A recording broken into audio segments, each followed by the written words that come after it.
আসসালামু আলাইকুম। সবাইকে অনেক অনেক শুভেচ্ছা। স্বনির্ভর জীবনের পথে আপনার পাশে আইএনডিআর। আপনি কি আপনার শিশুকে নিয়ে বাইরে যেতে ভয় পাচ্ছেন? আপনার অটিজম শিশু বা এডিএইচডি শিশু কিংবা যে কোনো বিকাশগত সমস্যার শিশু, যে বাইরে নিয়ে গেলেই সে কিছু না কিছু করে, সেজন্য একটা সোশ্যাল এম্বারেসমেন্টে পড়েন, সেজন্য কি সবসময় ভয় পাচ্ছেন, যার ফলে বাচ্চাকে একেবারেই বাইরে নিচ্ছেন না? আজকের ভিডিওটি তাদের জন্য, যেন কিভাবে আপনি আপনার বাচ্চাকে আস্তে আস্তে বাইরে নিতে অভ্যস্ত করবেন সেই সম্পর্কেই কিছু পরামর্শ দিব, যেটা হয়তো আপনার খুব কাজে লাগতে পারে। বাচ্চা যে বাইরে যাওয়ার সময় বাচ্চা কি ধরনের চ্যালেঞ্জ আসলে ফেস করছে, তার কোথায় অসুবিধা হচ্ছে, এটা কি কখনো ভেবে দেখেছেন যে কেন সে বাইরে যেতে গেলে এই রকম আচরণ করে, অন্যরকম আচরণ যেগুলো সমাজে হয়তো অনেক সময় অ্যাকসেপ্টেবল হয় না? প্রথম বিষয়টা হচ্ছে, সে যে বাইরের এনভায়রনমেন্টে যেতে চাচ্ছে, আপনি যে তাকে বাইরে নিয়ে যাচ্ছেন, একটা নতুন জায়গা, অনেক মানুষের মাঝে নিয়ে যাচ্ছেন, যেখানে বাসায় আপনারা হয়তো হাতে গোনা কয়েকজনই আছেন পরিবারের, কিন্তু বাইরে বের হইলে নানান রকম মানুষের সাথে তার দেখা হচ্ছে। খুবই ব্যস্ত জায়গাগুলো, সেখানে অনেক ধরনের সাউন্ড, যে সাউন্ডগুলো সে হয়তো নিতে অভ্যস্ত নয়, সেগুলো তাকে ডিস্টার্ব করছে। তারপরে তার যে দৈনন্দিন যে রুটিনে অভ্যস্ত, সেই রুটিনটা থেকে আপনি তাকে বের করছেন। অপরিচিত জায়গা, অপরিচিত মানুষ, অপরিচিত তার সাউন্ডগুলো তাকে সম্পূর্ণ ডিসকমফোর্ট ফিল করতে হেল্প করছে। অর্থাৎ সে এমন ফিলিংস তার ভিতরে হচ্ছে, অস্বস্তিকর ফিলিংস, যে সে একটা হয়তো হঠাৎ করে দৌড় দিয়ে ফেলছে, বা হয়তো কানে হাত দিয়ে চিৎকার করছে, বা যাবে না, খুব রিজিড আচরণ করছে। তো এই সমস্যাগুলো সম্পূর্ণ তার ভিতরে হতে থাকে, যার জন্য সে অন্যরকম আচরণ করে। তাহলে এক্ষেত্রে কি কি বিষয় আমরা খেয়াল রাখতে পারি যেন তার এই ধরনের সিচুয়েশনগুলো থেকে সে আস্তে আস্তে বের হয়ে আসতে পারে? এক নাম্বার হচ্ছে যে, তাকে নিয়ে যেখানে যাওয়ার প্ল্যান করা হয়েছে সেটা তো আপনি করেছেন, সে তো আর সেটা সম্পর্কে জানে না। তাহলে তাকে সেটা জানানো, যে সে কোথায় যাবে, সেখানে গিয়ে সে কতক্ষণ থাকবে, সেখানে সেটা কি কোনো পার্ক নাকি কারো বাসা, যদি পার্ক হয় পার্কটা দেখতে কেমন হবে, পার্কের ভিতর কি কি থাকবে না থাকবে, এগুলো সম্পর্কে তাকে জানানো।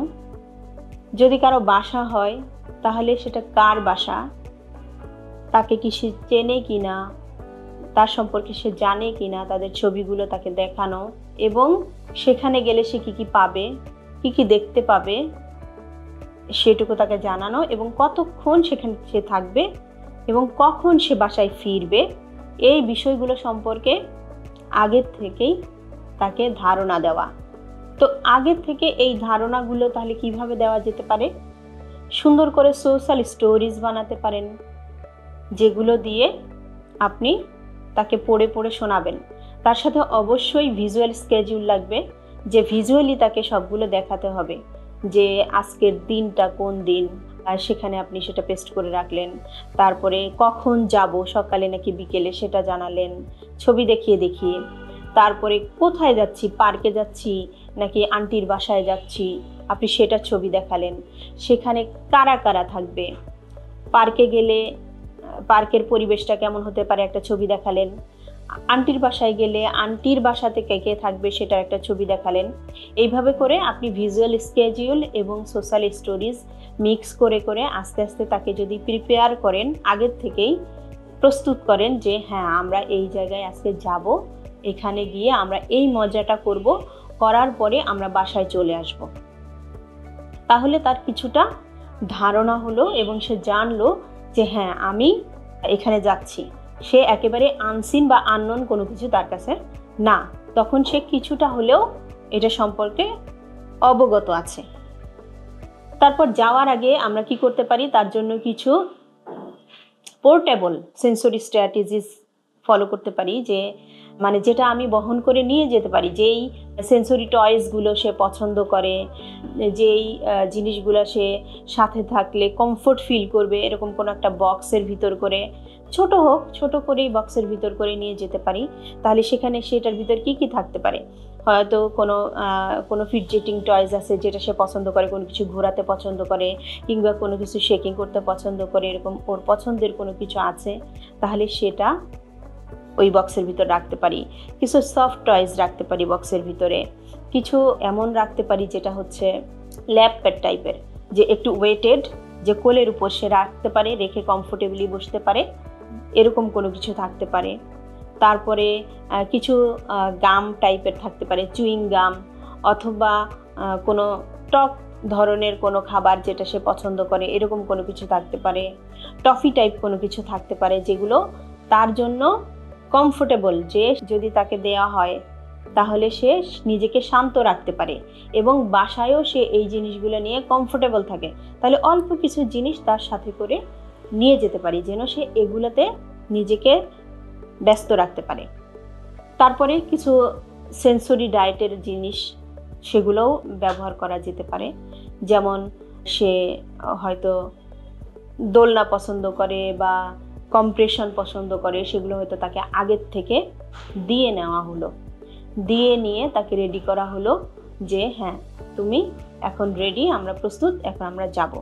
তো এইভাবে করে তাকে যদি আগের থেকে প্রিপারেশন নিয়ে তৈরি করে আমরা যদি ট্রাভেলিংয়ের সময় যাই, তাহলে তার জন্য অনেকটা কমফোর্টেবল হবে।